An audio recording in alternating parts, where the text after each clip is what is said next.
할렐루야.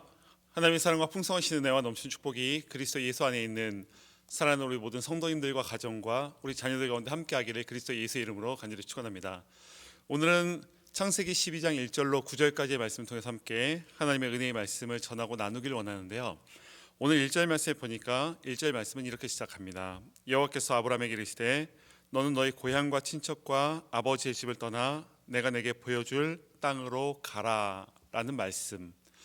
1절 말씀에 보면은 눈에 들어오는 표현이 있습니다. 그것은 바로 여호와께서 아브라함에게 이르시되, 이 안에 내포되어 있는 것은 하나님께서 아브라함을 택하셨다라고 하는 것.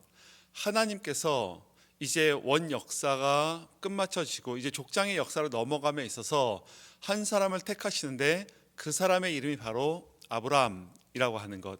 그 아브라함을 택하신 그 하나님께서 아브라함의 삶의 자리에 찾아가시고 그리고 그에게 말씀해 주셨다라고 하는 이 사실.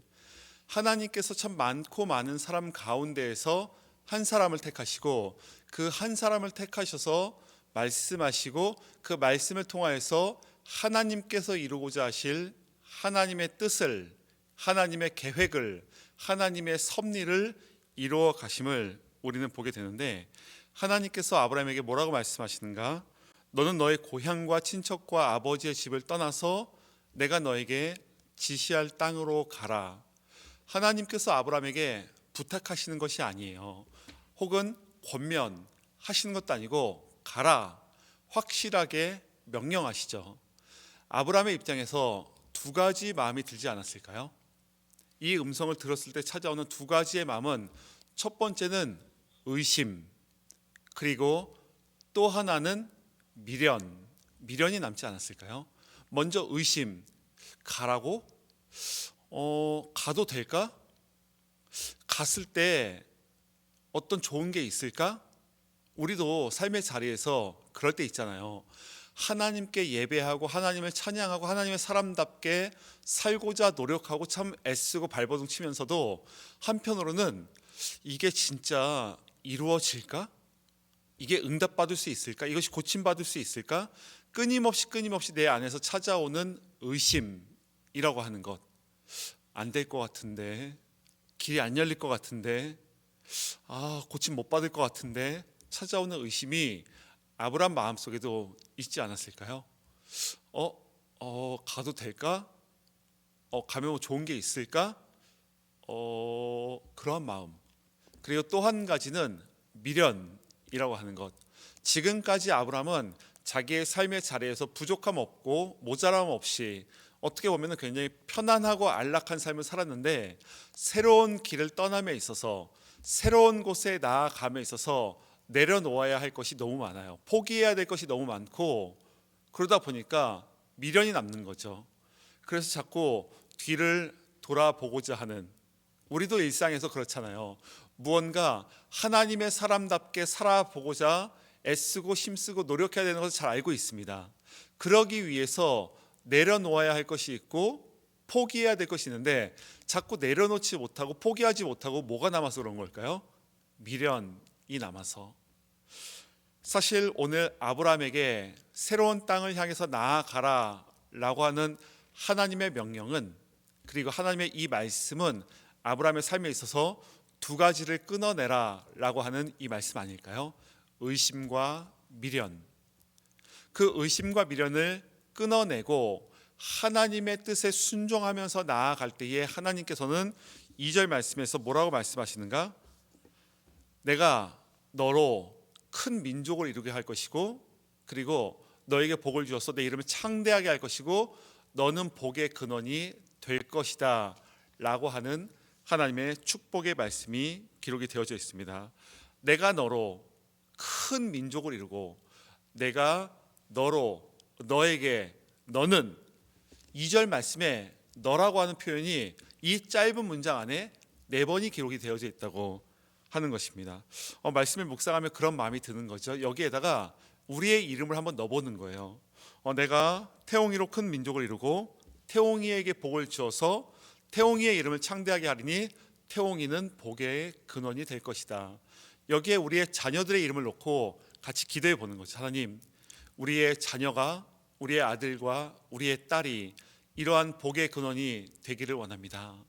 저는 그 축복의 은혜가 우리 모든 성도님들 가정 가운데 임하기를 그리스도 예수의 이름으로 간절히 축원합니다. 자, 2절 말씀에서 그런데 눈에 들어오는 표현이 있습니다. 너는 복이 될 것이다. 하나님께서 아브라함에게 말씀하시잖아요. 너는 복이 될 것이다. 개역 한글 성경에 보면은 복의 근원이 될 것이다라고 하는. 하지만 우리는 너무나 잘 알고 있죠. 복의 시작점이 된다고 하는 것, 복의 근원이 된다고 하는 것은 결코 쉬운 일이 아니다라고 하는 것을 우리는 잘 알고 있습니다. 우리의 가족 안에서 나 홀로 믿고 있는 분이 계시잖아요. 혼자서 믿음 생활 처음 시작하면은 쉬우시던가요? 어려우시던가요? 굉장히 어렵잖아요.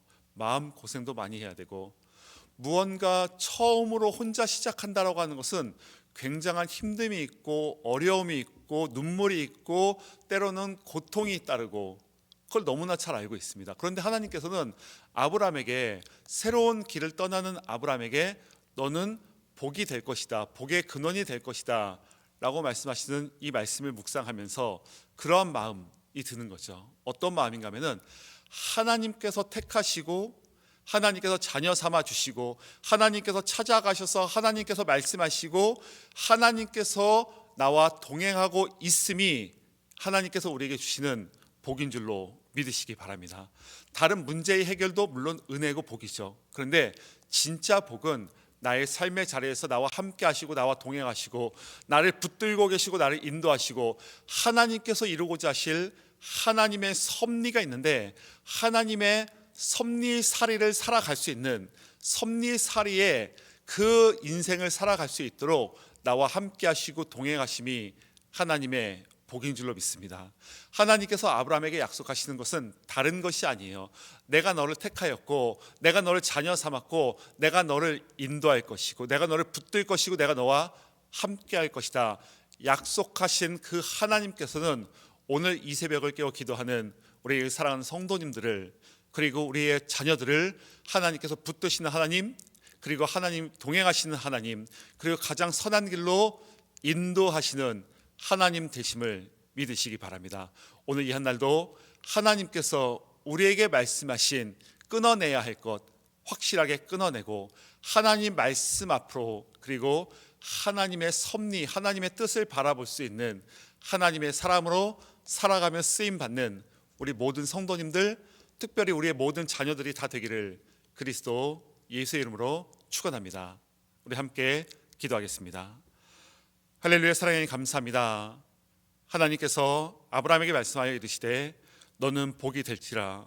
하나님, 아브라함에게 말씀하신 그 하나님께서 오늘 이 새벽에 우리에게 말씀하여 주심 진심으로 감사합니다.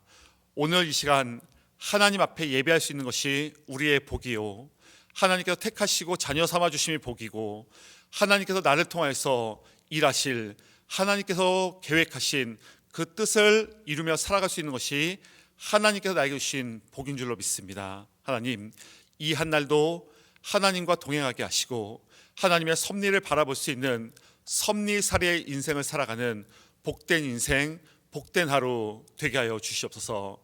특별히 하나님, 중보하며 기도하는 것은 우리의 사랑하는 자녀들을 붙들어 주시고 우리의 사랑하는 자녀들이 어디에 있든지 간에 하나님께서 그들과 함께 하시고 우리 자녀들을 붙드시고 가장 선한 길로 인도하시고 우리 자녀들 삶 가운데에 하나님의 뜻이 이 땅 가운데 온전히 나타나는 귀한 은혜 허락하여 주시옵소서.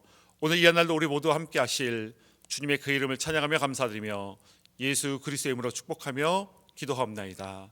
아멘.